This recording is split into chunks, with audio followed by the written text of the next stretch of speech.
Ola, eu chamome Alejandra Joaquimenco López, de sexto de Educación Primaria do CEIP Raquel Camacho.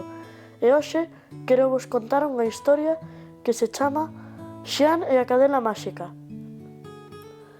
Eras unha vez un neno que vivía na cidade da Coruña.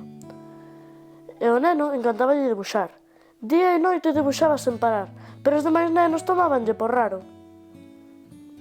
Un día, o neno foi ao parque para debuxar o que máis lle gustaba no mundo, os cans. O neno comezou a debuxar unha cadela pequena, cos ollos de cordamel e co pelaxe moi suave.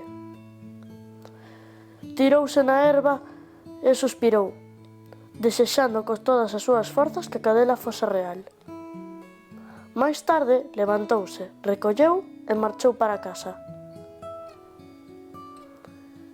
Cando de súpeto a viu, unha cadela abandoada como a súa descripción. O neno achegouse e a cadela díxolle: «Ola, son Micaela, a cadela máxica. Como estás, Xian?» O neno sorprendeuse e preguntoulle: «Como sabes o meu nome e como sabes falar?» A cadela explicoulle: «Eu son unha cadela máxica, xa cho dixen. Eu vou concederche 3 desexos e logo marchareime». Xian seguía sen comprender nada, pero colleu a Micaela en brazos e marchou para casa. Despois de convencer aos seus pais, quedou con Micaela e sentou na cama con ela entre as pernas e díxolle: «A ver, explícame iso dos 3 desexos».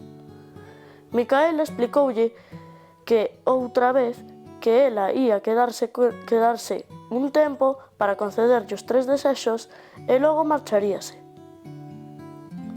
Xian comprendeuno todo, e máis tarde, unhas semanas, se volveran moi amigos.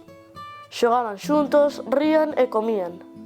Para entón, Xian xa gastara 2 desexos, un en axudar a Micaela, que rompera unha pata xogando pilla-pilla, e outro en axudar a un neno que o seu xoguete preferido caera ao mar.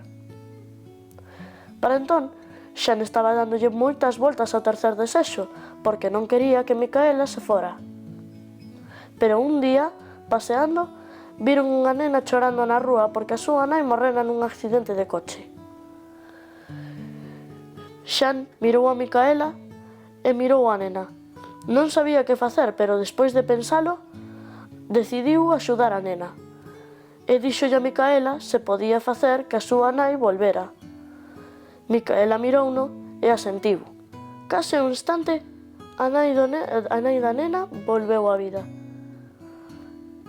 Xian sentiuse ben, aunque un pouco triste porque Micaela tería que marchar.